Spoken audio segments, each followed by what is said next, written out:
Parshat Lech Lecha. I'd like to look at the character of Avraham, forefather Abraham. Avraham, we all know, we're all very familiar with, and we know and sure that he was given 10 tests, trials and tribulations to see whether he was truly a follower of Hashem, of God.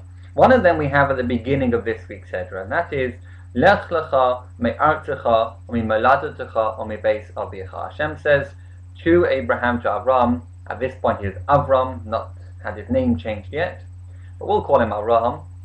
He says to him, Lech Lecha, you should go for yourself, leave where? Me'artzecha, your land, me'oladetecha, your birthplace, mibeis avicha, your father's home. This was a tremendous test for Avram to leave to somewhere, ela aretz asher areka, to a land that I will show you.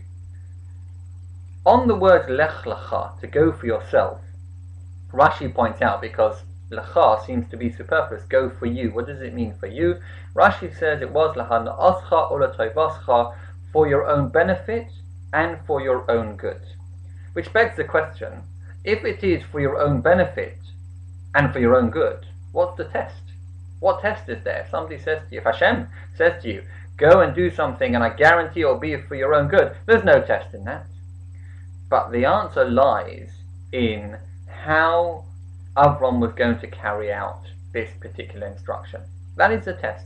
Was he going to be doing it because it was convenient and it was comfortable and Hashem said, I'm going to reward you? Or was he going to do this because this was an instruction of Hashem? This was testing why he would do things. The Torah itself gives us the answer. It tells us later on in the fourth pasuk of the fourth verse, Vayelech Avram, and Avram went, and then adds, Ka'asher diber elav Hashem, as Hashem had spoken to him, i.e., the reason he was going was because Hashem told him. Not because it was going to benefit him, not because it was going to be good for him, but Hashem told me to do something, I will do it. And that, Avram is our forefather. We learn a lot of lessons from Avram how to act. In fact, most of the book of Bereshit is about midos and about characteristics and how to relate to others and so on. Avram teaches us that. Are we going to carry out our Judaism when it's convenient, because it's comfortable, or because it benefits us? Or do we say, Hashem said I've got to do this, this is what I'm going to do? We must learn the lesson from Avram to do that. What is the reward? What is the reward that Hashem gives? One of the things he says is, V'heyeh bracha, you will be a blessing. What does it mean, you will be a blessing? Well, unfortunately, very often, too often, when people acquire fame and fortune, they change. They acquire also a lot of enemies, people who don't like them. And this could be for one of a couple of reasons. Either because they themselves have genuinely changed, they don't treat their friends as they did before, they think somehow now, because they've got wealth, or they've got fame, or they've got fortune, they can be different, and therefore people don't like them because of it. Or it could be because the people themselves, their friends, they are a bit jealous. It's a natural tendency to be jealous, and the way they cover up the jealousy is by finding fault in the other person and say, look, you're not the same. And therefore they are jealous of them and they don't like them. So people acquire fame and fortune and also enemies.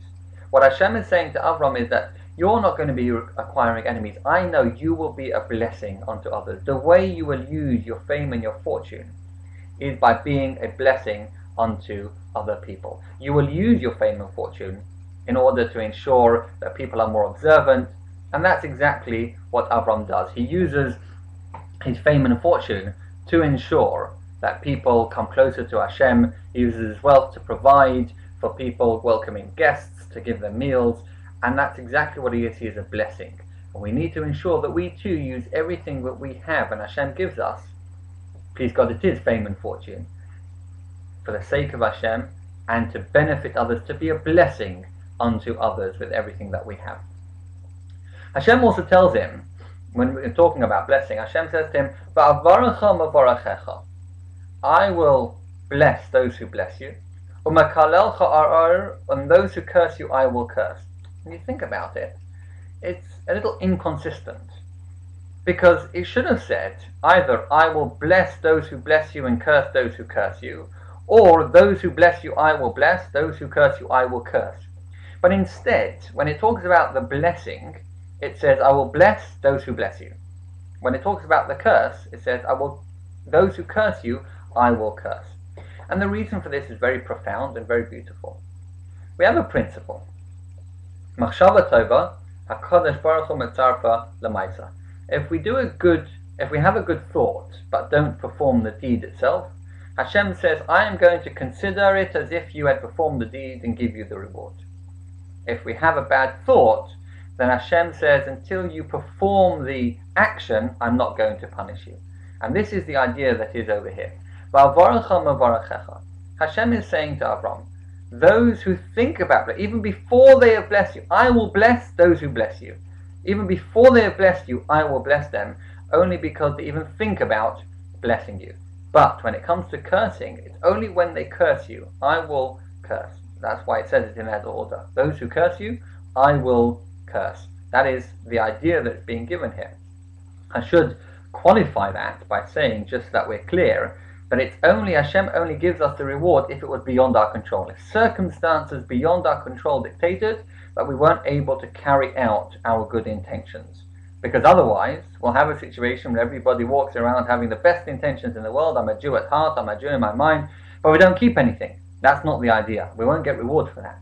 We get reward for wanting to do something, thinking of doing something, trying to do something, but for matters beyond our control, reasons beyond our control, we weren't able to do it.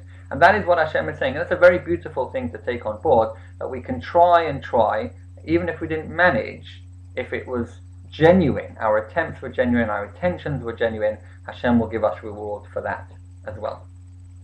Later on, we come to the episode where Avram is, as he's known then, because he's not called Avraham yet, he's still Avram, Abraham, as opposed to Abraham. Avram is coming to Egypt. When he comes to the land of Israel, unfortunately there is a famine and he has to leave right away. He goes to Egypt, and before he goes to Egypt, he says to his wife, Sarai, as she is known then, look, I know that you're beautiful, and unfortunately the Egyptians, I fear, will kill me in order to keep you. So therefore, you know what you should say? Imrina achotia. Please say that you are my sister. Please say you're my sister, and then they will keep me alive. The truth is that they were still married. And if they were still married, how could he allow this to happen? Somebody will inadvertently, who will be duping the others, because they will inadvertently be taking his wife, thinking that she was single. What was actually going on here was the idea that in those times, before the Torah was given, there wasn't the same idea of divorce as we have today. The way people got married was that you lived together. If you didn't live together, you were divorced. What Avram was saying over here was he's saying to Sarai, he's saying to her, Imrina achoisiyat, you please say to me that you are my sister, like we are going to be like brothers and sisters, not living together, not married together. We're going to be considered like brothers and sisters, like a brother and a sister. And in that way, once we have decided that we are no longer married, that was good enough for those days to be a divorce, and therefore whoever does take Sarai is not going to be committing a sin of adultery, which was one of the 7 Noahide laws. Immorality was one of the 7 Noahide laws, which everybody was responsible for. And therefore Abraham himself was also thinking about the other people and ensuring that even if they do take Sarai, they're not going to be committing a sin because of that. Imrina achosiyat, you Sarai, please say, you are my sister, and therefore we are not considered married anymore.